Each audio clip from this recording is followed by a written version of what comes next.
আপনি জানেন তথ্যই শক্তি। রাজনীতি, অর্থনীতি, সংস্কৃতি বিশ্বজুড়ে প্রতিনিয়ত ঘটে চলেছে নানা ঘটনা। তাই বিশ্বজুড়ে প্রতি মুহূর্তের বর্ণনায় চলমান গুরুত্বপূর্ণ ঘটনা বিশ্লেষণ আর সবশেষ তথ্য নিয়ে বিশ্ব দৃষ্টি খুলে দিতে আপনার সাথে ডিবিসি ওয়ার্ল্ডের পর্দায় আছি আমি কাঞ্চন করি। চলুন শুরুতেই জেনে নেই প্রধান শিরোনামগুলো। যুক্তরাষ্ট্রের মিশিগান অঙ্গরাজ্যে গির্জায় বন্দুক হামলায় হামলাকারী সহ 5 জন নিহত। বন্দুকধারী মার্কিন মেরিন কোরের সাবেক সদস্য।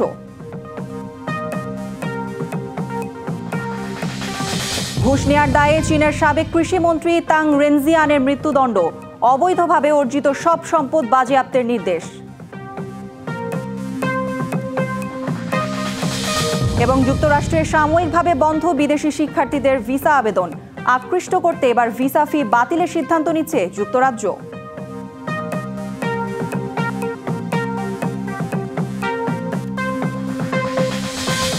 দেখছিলেন শিরোনাম, এবার জানাবো খবরের বিস্তারিত। যুক্তরাষ্ট্রের মিশিগান অঙ্গরাজ্যের একটি গির্জায় ভয়াবহ হামলায় হামলাকারী সহ 5 জন নিহত হয়েছেন। এ ঘটনায় আহত হয়েছেন আরও 8 জন। স্থানীয় সময় রবিবার সকালে এই মর্মান্তিক ঘটনা ঘটে। হামলাকারী মার্কিন মেরিন কোরের সাবেক সদস্য।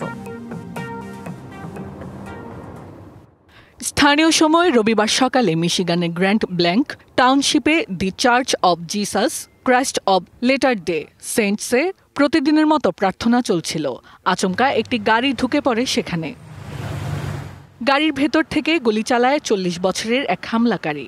তারপর আগুন ধরিয়ে দেওয়া হয় ভবনটিতে। 8 মিনিটের মধ্যেই পুলিশ ঘটনাস্থলে পৌঁছায়। পুলিশের গুলিতে নিহত হয় হামলাকারী। তার নাম টমাস জেকব সেনফোর্ড। তিনি 2004 থেকে 8 সাল পর্যন্ত মার্কিন মেরিন কোরের সদস্য ছিলেন। পরিকল্পিত সহিংসতা ধরে ঘটনার তদন্ত শুরু করেছে FBI। বলা হচ্ছে গ্যাসোলিন ব্যবহার করে আগুন লাগানো হয়। ঘটনার পর চলছে নানান বিশ্লেষণ, তবে হামলার উদ্দেশ্য এখনো বের করতে পারেনি police. Hasna Akter, DBC news desk. এবার ট্রাম্প প্রশাসনের বিরুদ্ধে মামলা করলেন যুক্তরাষ্ট্রের অরেগন অঙ্গরাজ্যের গভর্নর। পোর্টল্যান্ড শহরে সেনা মোতায়েনের নির্দেশের পর এই ঘটনা ঘটে। বিবিসি জানিয়েছে স্থানীয় সময় রবিবার শহরটিতে আগামী 2 মাসের জন্য ন্যাশনাল গার্ড মোতায়েনের কথা নিশ্চিত করেছে ট্রাম্প প্রশাসন। এ বিষয়ে দেশটির প্রতিরক্ষা মন্ত্রী পিট হেগসেথ এক নথিতে জানান, অবৈধ অভিবাসন আটকের পাশাপাশি ফেডারেল স্থাপনাগুলো রক্ষায় অন্তত 200 সেনা মোতায়েন করা হবে। এর আগে শনিবার নিজ সামাজিক মাধ্যম ট্রুথ সোশ্যালের এক পোস্টে ট্রাম্প জানান, পোর্টল্যান্ডকে সুরক্ষা দিতে সেনা পাঠানো হবে। আর সিদ্ধান্তের তীব্র সমালোচনা করেছেন ওরেগনের গভর্নর।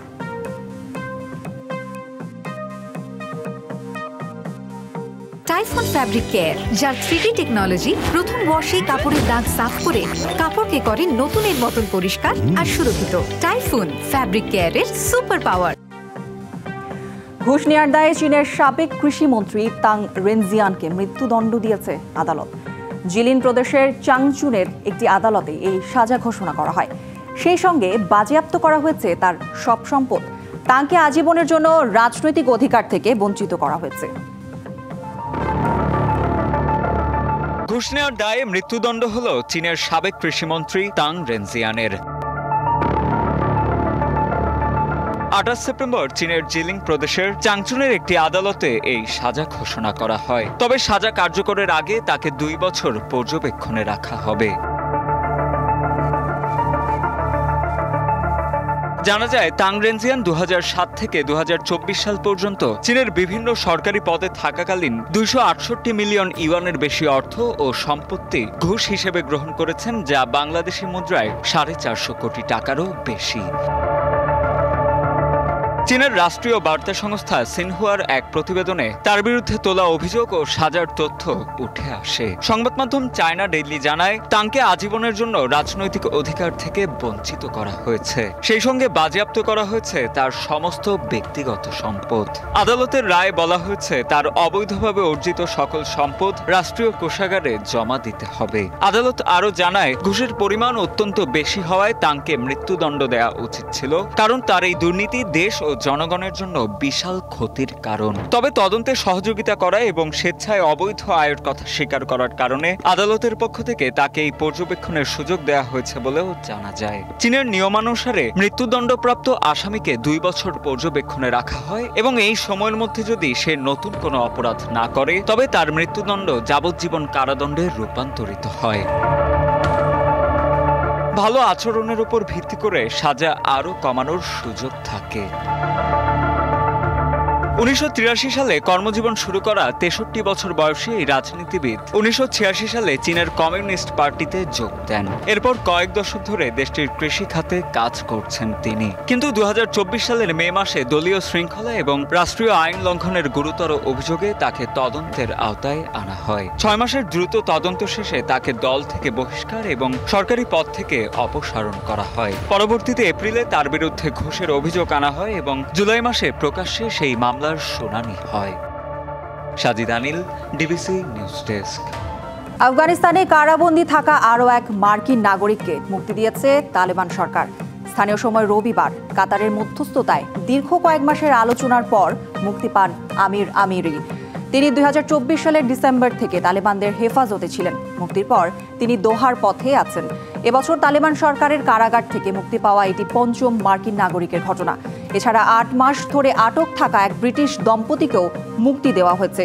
তবে এই মুক্তির ঘটনাটি ঘটেছে ওয়াশিংটনের জিম্মি বিষয়ক বিশেষ দূত অ্যাডাম বোহলারের কাবুল সফরের পর।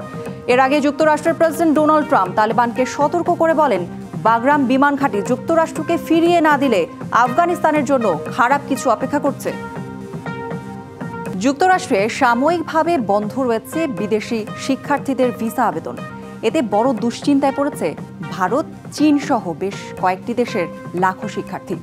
আর এই সুযোগে এসব শিক্ষার্থীকে আকর্ষণ করতে এরই মধ্যে ভিসা ফি বাতিলের সিদ্ধান্ত নিতে যাচ্ছে যুক্তরাজ্য। এছাড়াও শিক্ষার্থীরা বিকল্প হিসেবে দেখছে কানাডা ও অস্ট্রেলিয়াকে। মানসম্পন্ন শিক্ষা, গবেষণা, নানান সুযোগ ও মর্যাদার কারণে বিশ্বের বেশিরভাগ শিক্ষার্থীর কাছে উচ্চশিক্ষার জন্য প্রথম আগ্রহের দেশ যুক্তরাষ্ট্র। আর এ স্বপ্নে ভাটা দিয়েছেন মার্কিন প্রেসিডেন্ট ডোনাল্ড ট্রাম্প। দ্বিতীয়বারের মতো ক্ষমতায় এসে নেন নতুন পদক্ষেপ। যুক্তরাষ্ট্রে থাকা বিদেশি শিক্ষার্থীদের বিরুদ্ধে নানান অজুহাত দেখিয়ে সাময়িকভাবে ভিসা প্রক্রিয়া বন্ধ করে দিয়েছেন ট্রাম্প। অনেকেরই ভিসা বাতিল করে দেশ থেকে বিতাড়িতও করেছেন। শুধু তাই নয়, দিয়েছেন কঠোর নির্দেশনা। যুক্তরাষ্ট্রের স্টেট ডিপার্টমেন্ট বলছে, এসব ভিসা বাতিলের অন্যতম কারণ ছিল হামলা, নেশাগ্রস্ত অবস্থায় গাড়ি চালানো, চুরি ও সন্ত্রাসবাদে সহায়তা করার মতো অভিযোগ। এছাড়াও রয়েছে ফিলিস্তিনের পক্ষে আন্দোলনে যোগ দেওয়ার মতো কর্মকাণ্ড। ইন্টারন্যাশনাল এডুকেশনাল এক্সচেঞ্জ ওপেন ডোর এর তথ্য মতে বর্তমানে যুক্তরাষ্ট্রে পড়াশোনা করছেন 11 লাখেরও বেশি বিদেশি শিক্ষার্থী। এর মধ্যে 71% এশিয়া থেকে, ভারত থেকে 3,31,000, চীন থেকে 2,77,000। এরপর আছে দক্ষিণ Korea, Canada, Taiwan, Vietnam, Nigeria, Bangladesh, Brazil ও নেপাল। ফলে ট্রাম্পের এই সিদ্ধান্তে অনিশ্চয়তার মুখে বহু শিক্ষার্থী। তবে সবচেয়ে বেশি দুশ্চিন্তায় পড়েছেন দীর্ঘমেয়াদী পিএইচডির উদ্দেশ্যে যাওয়া শিক্ষার্থীরা। তবে ট্রাম্প প্রশাসনের এই কড়া নীতিকে একটি বড় আকারের সুযোগ হিসেবে দেখেছে যুক্তরাজ্য। বিশেষ করে মেধাবীদের জন্য ভিসা ফি বাতিল করার কথা ভাবছে দেশটি। এর মধ্যে এ বিষয়ে আলোচনা শুরু করেছে ব্রিটিশ প্রধানমন্ত্রী কিয়ার স্টারমার। বিশ্লেষকরা বলছেন, আন্তর্জাতিক শিক্ষার্থী যারা যুক্তরাষ্ট্রের ভিসা না পেয়ে তারা আবেদন করতে পারে কানাডা বা অস্ট্রেলিয়ায়, কারণ এই দুই দেশ শিক্ষার্থীদের কাছে দীর্ঘদিন ধরেই জনপ্রিয়। Hasna Akter, DBC news desk. Typhoon Bualoi সোমবার ভোরে উত্তর মধ্য ভিয়েতনামে আঘাত এনেছে। প্রবল বাতাস ও ভারী বৃষ্টিপাতের ফলে ঘরবাড়ি ক্ষতিগ্রস্ত হয়েছে এবং বিদ্যুৎ সংযোগ বিচ্ছিন্ন হয়ে পড়েছে। এখন পর্যন্ত 11 জনের মৃত্যু হয়েছে। এছাড়া 17 জন জেলে নিখোঁজ রয়েছেন বলে জানিয়েছে রাষ্ট্রীয় গণমাধ্যম। টাইফুনটি ঘন্টায় 88 কিলোমিটার বেগে দেশটির বিভিন্ন প্রদেশের ওপর দিয়ে বয়ে যায়। এর আগে টাইফুনটির গতিবেগ ছিল ঘন্টায় 117 কিলোমিটার। ঝড়টি উপকূল বরাবর কয়েক ঘন্টা ধরে চলার সময় 8 মিটার পর্যন্ত উঁচু ঢেউ সৃষ্টি করে। এর মধ্যে 10টি উপকূলীয় এলাকা থেকে হাজার হাজার মানুষকে নিরাপদ স্থানে সরিয়ে নিয়েছে দেশটির সরকার। একই সাথে মধ্য ভিয়েতনামের 4টি বিমানবন্দর বন্ধ থাকায় শতাধিক ফ্লাইট বাতিল বা বিলম্বিত হয়েছে। এছাড়া কিছু অঞ্চলে 500 মিলিমিটার পর্যন্ত বৃষ্টিপাত হতে পারে বলে পূর্বাভাসে বলা হয়েছে। ইরানের পরমাণু কর্মসূচির ওপর আবারও নিষেধাজ্ঞা আরোপ করেছে জাতিসংঘ। দেশটির ওপর নিষেধাজ্ঞা পুনর্বহালের প্রস্তাব দেয় ইউরোপীয় ইউনিয়নের কয়েকটি দেশ। ব্রিটিশ সংবাদ সংস্থা রয়টার্স বলছে, যুক্তরাজ্য, ফ্রান্স ও জার্মানি জাতিসংঘ নিরাপত্তা পরিষদে ইরানের বিরুদ্ধে নিষেধাজ্ঞা পুনর্বহালের উদ্যোগ নেয়। সদস্য দেশগুলোর অভিযোগ, পারমাণবিক বোমা তৈরি থেকে বিরত রাখার উদ্দেশ্যে 2015 সালে করা চুক্তি লঙ্ঘন করেছে ইরান। পারমাণবিক কর্মসূচির উপর জাতিসংঘের নিষেধাজ্ঞা পুনর্বহালকে অন্যায্য উল্লেখ করে এর নিন্দা জানিয়েছে ইরান। এর পদক্ষেপের ফলে ইরানের পারমাণবিক ও ব্যালিস্টিক ক্ষেপণাস্ত্র কার্যক্রমের সঙ্গে সংশ্লিষ্ট সব ধরনের লেনদেন নিষিদ্ধ করা হয়। যৌথ বিবৃতিতে ফ্রান্স, যুক্তরাজ্য ও জার্মানির পররাষ্ট্রমন্ত্রীরা বলেছেন, ইরান সহ সব রাষ্ট্রকে এসব প্রস্তাব পুরোপুরি মেনে চলতে হবে। হরমুজ প্রণালীর পাড় ঘেঁষে দাঁড়িয়ে আছে ওমানের 2টি গ্রাম, কুমজার ও শাহ। আধুনিকায়নের ঢেউ সত্ত্বেও তারা এখনো ধরে রেখেছে শত বছরের ঐতিহ্য আর সংস্কৃতি। প্রাচীন কূপ থেকে শুরু করে পাথরের ঘর, সবকিছুই বলে দেয় ঐতিহ্যই আসল শক্তি।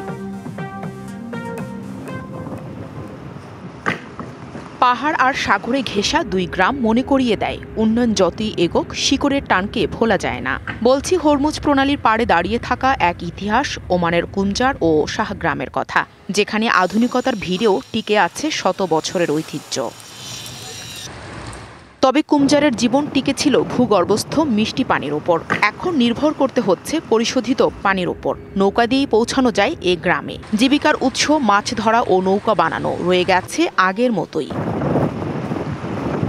এই গ্রামের আরেক পরিচয় তাদের নিজস্ব ভাষা কুমজারি। স্থানীয়রা বলছেন, শুধু কুমজারের মানুষরাই এ ভাষায় দক্ষ।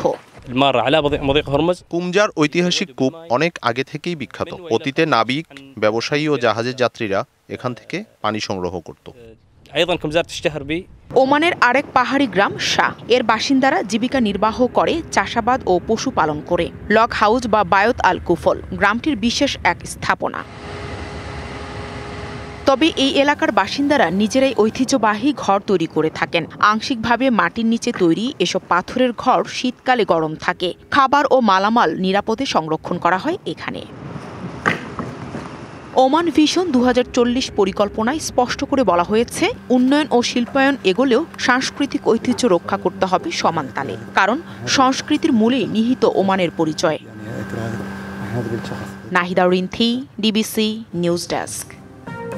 ডিবিসি ওয়ার্ল্ডে এই ছিল এখনকার মতো। ডিবিসি নিউজের সংবাদগুলো পড়তে ভিজিট করুন dbcnews.tv আর ভিজিট করুন ডিবিসি নিউজের ফেসবুক পেজ এবং ইউটিউব চ্যানেল। ডিবিসির সঙ্গেই থাকুন।